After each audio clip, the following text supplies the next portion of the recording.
ہو لوگو اپنے بچوں سے اتنا پیار کرتے ہو، اپنی فیملی سے اتنا پیار کرتے ہو، اللہ کہتا ہے قُوْ أَنفُسَكُمْ وَأَهْلِيكُمْ نَارًا، اے ایمان والو اپنے پریوار کو، اپنی فیملی کو، اپنے بیوی بچوں کو جہنم کی آگ سے بچاؤ۔ ان کی آخرت کی فکر کرو، ان کے عقیدے کی فکر کرو، ان کی نماز کی فکر کرو، اپنی بیٹیوں کے پردے کی فکر کرو، اپنے بچوں کے عمل کی فکر کرو۔ آپ کا بچہ ڈاکٹر بن جائے، آپ خوشی سے پھولے نہیں سماتے۔ آپ کا بیٹا انجینئر بن جائے، آپ کی خوشی کا کوئی ٹھکانہ نہیں ہے۔ آپ کی بیٹی امتحان میں پاس ہو جائے، آپ کی خوشی کا کوئی ٹھکانہ نہیں ہے۔ میرے پیارے ساتھیوں، جب اپنے بچوں کی دنیا میں کامیابی پر ہم خوش ہو جاتے ہیں، سوچو کل اللہ کی بارگاہ میں جب اللہ ہم سے یہ کہے گا عبدالغفار صاحب آپ تو جنت میں جائیں گے، آپ کی بیوی بھی جنت میں جائے گی، آپ کا بیٹا بھی جنت میں جائے گا، آپ کی بیٹی بھی جنت میں جائے گی، آپ کے بچوں کا نام لے کر جب اللہ کے فرشتے اعلان کریں گے کہ وہ سب کے سب جنت میں جائیں گے، آپ کتنے خوش ہو جائیں گے۔ میرے بھائیوں، اپنے ساتھ ساتھ اپنے بچوں کو جنت میں لے جانے کی فکر کرو۔ اسی لیے اللہ کے نیک بندے دعائیں کرتے ہیں ربنا هب لنا من ازواجنا وذرياتنا قرة اعین واجعلنا للمتقین اماما، اے ہمارے پروردگار تو ہمارے بیوی بچوں کو ہماری آنکھوں کی ٹھنڈک بنا دے، ہمارے دل کا سکون بنا دے۔ اے اللہ ہمارے بچوں کو اتنا نیک بنا دے، ہماری بیویوں کو اتنا نیک بنا دے، جب بھی ہم ان کو دیکھیں ہمارے دل کو ٹھنڈک مل جائے، ہمارے دل کو سکون مل جائے۔ شوہر سگریٹ پیتا ہے، مولوی صاحب تقریر کرتے کرتے تھک گئے، شوہر کی سگریٹ نہیں چھوٹ رہی ہے، لیکن میری ماں بہنوں اللہ تعالیٰ نے آپ کو یہ شکتی دی ہے، آپ کو یہ طاقت دی ہے۔ شوہر آپ کے پاس آیا، آپ نے شوہر کا ہاتھ پکڑ لیا، آپ نے کہا مجھ سے محبت کرتے ہو کہ نہیں کرتے ہو؟ شوہر کہنے لگا اے میری بیوی میں تو تیرے لیے جان بھی دے سکتا ہوں، میں تو تیرے لیے چاند تارے بھی توڑ کے لا سکتا ہوں۔ بیوی کہنے لگی چاند توڑنے کی کوئی ضرورت نہیں ہے، تارے لانے کی کوئی ضرورت نہیں ہے، میرے لیے اگر آپ کو کچھ چھوڑنا پڑے تو کیا آپ چھوڑیں گے کہ نہیں چھوڑیں گے؟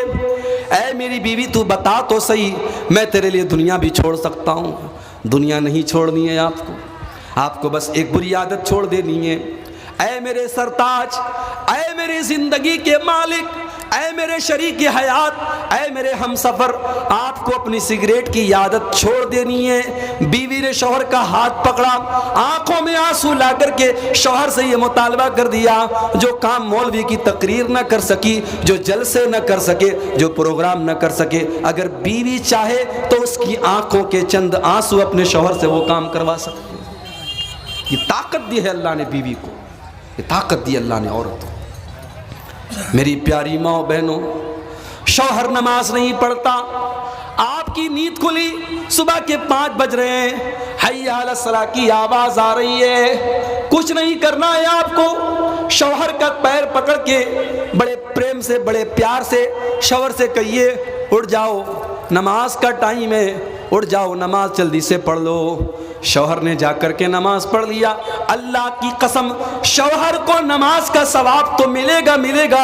او میری پیاری ماں بہنوں، اگر آپ کے کہنے پر اور آپ کے پیر دبا کر کے اٹھانے پر اگر شوہر مسجد میں جاتا ہے تو اس نماز کا پورا ثواب آپ کو بھی ملے گا۔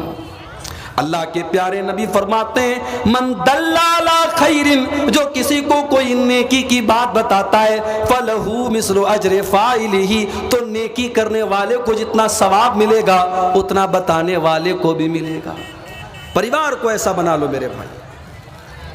اللہ کے پیارے نبی رات میں تہجد کی نماز پڑھنے کے لیے اٹھتے ہیں، اما عائشہ سو رہی ہیں، اللہ کے نبی 8 رکعت تہجد کی نماز پڑھ لیتے ہیں، اما عائشہ سوئی ہوئی ہیں، آرام کر رہی ہیں، اللہ کے نبی اپنی بیوی کے آرام میں خلل نہیں ڈالتے، اپنی بیوی کو نہیں اٹھاتے۔ جب 8 رکعت آپ نے پڑھ لی اور وتر کی نماز پڑھنے کا ٹائم آیا، آپ نے فرمایا یا عائشہ قومی فاوتری، اے عائشہ اٹھ جاؤ، چلو تم نے تہجد تو نہیں پڑھی، اٹھ جاؤ، کم سے کم میرے ساتھ تم وتر کی نماز تو پڑھ لو۔ اما عائشہ اٹھتی ہیں، وضو کرتی ہیں، اللہ کے نبی آگے کھڑے ہو جاتے ہیں، اما عائشہ پیچھے کھڑی ہو جاتی ہیں، اللہ کے پیارے نبی وتر کی نماز پڑھا رہے ہیں، اما عائشہ پیچھے وتر کی نماز پڑھ رہی ہیں۔ او لوگو، ایک مسلمان کا گھر تو ایسا ہونا چاہیے، ایک مسلمان کا پریوار تو ایسا ہونا چاہیے۔ مسلمان شوہر کو چاہیے گھر سے کہیں جا رہا ہے اپنی بیوی کو کچھ پیسے دے دے، دودھ لانے کے لیے، سودا سلف لانے کے لیے، بچوں کا سامان لانے کے لیے، اور کچھ پیسے اپنی بیوی کو اس لیے بھی دے دے، اے میری بیوی جب کوئی غریب، کوئی سائل، کوئی بھکاری، کوئی فقیر تیرے دروازے پر آئے تو اے میری بیوی تو اس پیسے کو صدقہ خیرات کر دینا، کچھ پیسے اپنے بچوں کو بھی دے دے۔ گھر میں بیٹھا ہوا ہے، دروازے پر کوئی فقیر آیا، اپنے بچوں کے ذریعے بھی ان فقیروں کی مدد کروائے تاکہ بچوں کے دل میں بھی یہ جذبہ پیدا ہو۔ مدرسے کا جلسہ ہے، جلسے میں آیا ہے، کچھ چندے کا پیسہ اپنے بچوں کے ذریعے بھی چندے میں دلوائے تاکہ بچے کے دل میں بھی چندے کی محبت پیدا ہو، مدرسے کی محبت پیدا ہو۔ او لوگو، جس طریقے سے آپ اپنے بچوں کی دنیا کی فکر کرتے ہیں اسی طریقے سے ان کی آخرت کی فکر کیجیے۔ پریشان ہیں ہم، کیوں پریشان ہیں؟ کیونکہ ہم اور آپ اللہ کے دین سے دور ہو چکے ہیں، توحید سے دور ہو چکے ہیں۔ ہم نے قرآن کو لپیٹ کر کے رکھ دیا ہے، موبائل کے اوپر کوئی ایک میسج آ جاتا ہے ہم بے چین ہو جاتے ہیں، جب تک واٹس ایپ کھول کر کے چیک نہ کر لیں ہمیں چین نہیں ملتا۔ دن بھر میں 50 بار ہم واٹس ایپ چیک کرتے ہیں کس کا میسج آیا ہے، کہیں ایسا تو نہیں کہ کسی خاص دوست کا میسج آیا ہے اور ہم دیکھ نہ سکے۔ اگر دوست کا میسج آئے اور ہم نے نہیں دیکھا تو ہو سکتا ہے کہ دوست ناراض ہو جائے اور دوست یہ کہے کہ یار میں نے میسج کیا تھا تو نے کیوں نہیں دیکھا۔ دوست کا میسج آئے، آپ میرے بڑے خاص دوست ہیں، میں نے آپ کو میسج کیا، آپ نے موبائل پر میسج چیک کیا، میرا میسج آپ نے نہیں دیکھا، میں ناراض ہو جاؤں گا کہ نہیں ہو جاؤں گا؟ او لوگو، یہ قرآن بھی تو اللہ کا میسج ہے، یہ قرآن بھی اللہ کا میسج ہے، یہ اللہ کا سندیش ہے، یہ آپ کو ملا ہے۔ یہ قرآن چوم کر کے رکھنے کے لیے تو نہیں ملا ہے، یہ قرآن الماری میں لپیٹ کر کے رکھنے کے لیے تو نہیں ملا ہے، یہ قرآن تو پڑھنے کے لیے ملا ہے۔ وَلَقَدْ يَسَّرْنَا الْقُرْآنَ لِلذِّكْرِ فَهَلْ مِن مُدَّكِرٍ۔ چلا تھا ایک انسان قرآن کو بدلنے کے لیے، بیچارے کا نام ہی بدل گیا، جتیندر سنگھ تیاگی۔ اللہ تعالیٰ جب دل پر مہر لگاتا ہے تو انسان کہاں پہنچ جاتا ہے میرے بھائی۔ قرآن کو بدلنے کے لیے اور قرآن کے اندر سے 26 آیتوں کو نکالنے کے لیے ایک منحوس انسان کھڑا ہوا تھا۔ اللہ نے کہا تو میرے قرآن کو بدلے گا؟ میرے قرآن کو ساری دنیا کے لوگ مل کر کے بھی بدل نہیں سکتے۔ لو انزلنا انا نحن نزلنا الذکر وانا له لحافظون، اس قرآن کو ہم نے اتارا ہے اور اس قرآن کی حفاظت ہم کریں گے۔ ساری دنیا میں جتنی قرآن کی کاپی ہے ساری کاپیوں کو جلا دیا جائے اور قرآن کے سارے نسخوں کو ختم کر دیا جائے، 6 سال کا بچہ اٹھے گا، 8 سال کا بچہ اٹھے گا، الحمدللہ رب العالمین سے لے کر کے من الجنت والناس تک پھر پورا قرآن سنا دے گا۔ وہ لوگوں، اس قرآن کو اللہ نے سینوں میں بچا لیا ہے، اس قرآن کی حفاظت اللہ نے بچوں کے ذریعے لے لی ہے، اس قرآن کو مٹایا نہیں جا سکتا، اس قرآن کو بدلا نہیں جا سکتا۔ وَلَقَدْ يَسَّرْنَا الْقُرْآنَ لِلذِّكْرِ، ہم نے آسان بنایا اس قرآن کو یاد کرنے کے لیے، ہم نے آسان بنایا اس قرآن کو سمجھنے کے لیے، ہم نے آسان بنایا اس قرآن کو سیکھنے کے لیے۔ میں آپ سے یہ نہیں کہتا آپ حافظ قرآن ہی بن جائیں، ضروری نہیں ہے، لیکن ہاں میری ماں بہنوں، آپ کے 4 بچے ہیں، کسی بچے کو اگر آپ نے ڈاکٹر بنانے کا سپنا دیکھا ہے، کسی بچے کو آپ نے انجینئر بنانے کا سپنا دیکھا ہے، کسی بچے کو سرکاری ٹیچر بنانے کا آپ نے سپنا دیکھا ہے، او میرے بھائیوں، او میری ماں بہنوں، کسی ایک بچے کو قرآن کا عالم بھی بنانا، کسی ایک بچے کو قرآن کا حافظ بھی بنانا، ہو سکتا ہے تمہاری نظر میں ڈاکٹر صاحب کی اہمیت زیادہ ہے، ماسٹر صاحب کی اہمیت زیادہ ہے، انجینئر صاحب کی اہمیت زیادہ ہے، مگر اللہ کی نظر میں، اس کے نبی کی نظر میں قرآن کے پڑھنے پڑھانے والے کی اہمیت زیادہ ہے۔ اللہ کے پیارے نبی فرماتے ہیں خیرکم من تعلم القرآن وعلمہ، سب سے بہترین انسان وہ ہے جو قرآن کو سیکھتا ہے اور سکھاتا ہے، قرآن کو پڑھتا ہے اور پڑھاتا ہے۔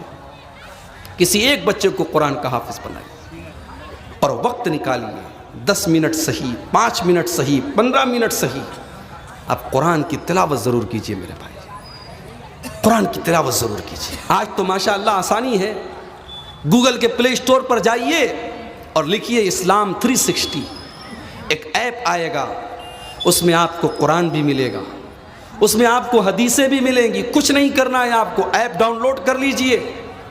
روزانہ آپ جب موبائل کھولیں گے، اسلام 360 ایپ کو کھولیں گے، روزانہ 1 آیت 2 آیت آپ کو آٹومیٹک آپ کے سامنے آ جائے گی، کچھ نہیں کرنا ہے۔ آپ دکان پہ جا رہے ہیں، آپ کام پہ جا رہے ہیں، جانے کے پہلے 2-4 منٹ آپ قرآن پڑھ لیجئے میرے بھائی، قرآن سے تعلق اپنا مضبوط کیجئے اور یقین کیجئے قرآن کے ذریعے آپ کی زندگی میں برکت آئے گی، آپ کے گھر میں برکت آئے گی، آپ کے بچوں میں برکت آئے گی۔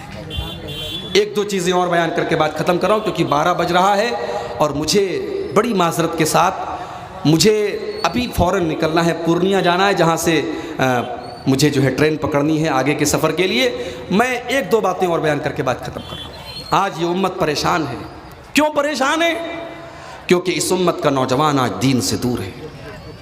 نوجوان ساتھیوں، یہ پریشان امت آج تمہاری طرف امید کی نظروں سے دیکھ رہی ہے، مگر آج ہمارا نوجوان غور کرے کہ وہ کہاں پڑا ہوا ہے۔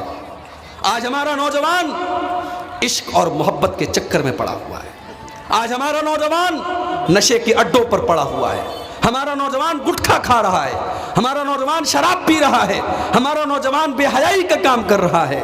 میرے ساتھیوں، آج اس بات کی گارنٹی نہیں ہے کہ آپ بوڑھے ہونے تک دنیا میں زندہ رہیں گے، کوئی گارنٹی نہیں ہے کہ ڈنڈا لینے کی عمر آ جائے گی تب تک آپ زندہ رہیں گے۔ عبادت کے کام کو اور نیکی کے کام کو کل پر مت ٹالیے میرے بھائی، موت آپ سے پوچھ کر کے نہیں آئے گی۔ ذرا نظر اٹھا کے دیکھو کتنے نوجوانوں کے جنازے اٹھتے ہیں، کتنے نوجوانوں کے جنازے اٹھتے ہیں۔ ابھی اتر پردیش میں الہ آباد ایک جگہ ہے، وہاں کا ایک نوجوان لڑکا، ڈاکٹر محسن نام کا ایک لڑکا، میرا دوست کہہ لیجیے آپ، میرا فین کہہ لیجیے آپ، مجھ سے محبت کرتا تھا۔ 1 سال پہلے میں وہاں ایک پروگرام میں گیا، مجھ سے نمبر اس نے لیا، اپنا نمبر اس نے مجھے دیا، ڈاکٹر تھا، خوبصورت تھا، 20-22 سال کا نوجوان تھا۔ 1-2 ہفتہ پہلے کی خبر آئی ڈاکٹر محسن کو ڈینگو ہو گیا اور 2-3 دن کے بعد خبر آئی انتقال ہو گیا۔ موت آئی اور لے کے چلی گئی۔ موت کو اس سے کوئی مطلب نہیں کہ آپ کے بچوں پر کیا گزرے گی، موت کو اس سے کوئی مطلب نہیں کہ آپ کے ماں باپ پر کیا گزرے گی۔ میرے نوجوان ساتھیوں، اپنی جوانی کی قدر کرو، اپنی جوانی کو اللہ کو راضی کرنے کے لیے وقف کر دو، اپنی جوانی میں اپنے ماتھے کو سجدے کے نشان سے چمکا دو، اپنے چہرے کو سنت والی داڑھی سے آباد کر دو۔ اس حال میں اپنی جوانی کو گزارو کو لوگ مثال دیں کہ ہاں یہ ہے اہل حدیث نوجوان، اس کی جوانی تو اسلام کے مطابق ہے۔ اور اللہ کی قسم، انگلینڈ کی ٹیم نے ورلڈ کپ کا میچ جیتا، معین علی اور معین علی نام کا اور ایک کھلاڑی اور ہے، نام مجھے یاد نہیں آ رہا، 2 مسلمان کھلاڑی انگلینڈ کی ٹیم میں موجود ہیں۔ ٹیم عادل رشید، دونوں دنیا کے سب سے بڑے کپ کو جیتتے ہیں۔ پوری ٹیم جشن منا رہی ہے، شیمپین شراب کی بوتل کھول کر کے جشن منانے کی باری آئی۔ عادل رشید اور معین علی دونوں دھیرے سے اٹھے، پیچھے چلے گئے۔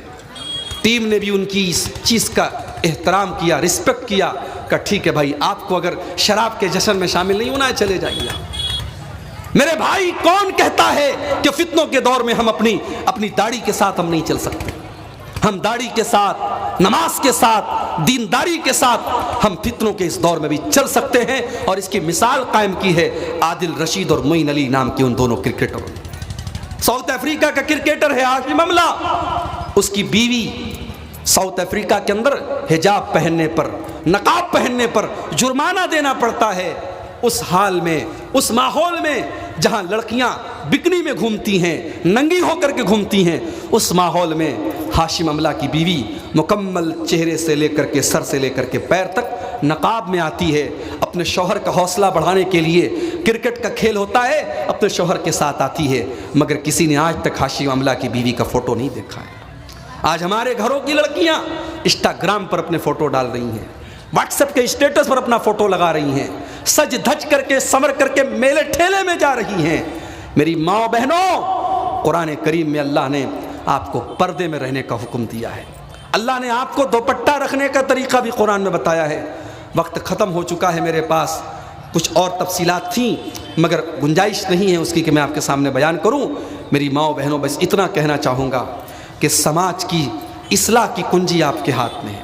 میرے نوجوان ساتھیوں، سماج کے سدھارنے کی چابی آپ کے ہاتھ میں ہے۔ اگر نوجوان سدھر گیا اور عورتیں سدھر گئیں، انشاءاللہ یہ سماج سدھر جائے گا۔ ہم اللہ سے دعا کرتے ہیں رب العالمین ہم سب کو اپنی اصلاح کرنے کی توفیق عطا فرمائے، اللہ ہر مصیبت سے ہم سب کی حفاظت فرمائے۔ جو ہم میں بیمار ہے اللہ ان کو شفا کامل عاجل عطا فرمائے، جو روزی روٹی سے پریشان ہے اللہ ان کے کاروبار میں برکت نصیب فرمائے۔ اللہ جب تک دنیا میں زندہ ہے ہم اسلام پر زندہ رکھیں اور ہمارا خاتمہ ایمان پر ہو، آمین۔ وآخر دعوانا ان الحمد للہ رب العالمین۔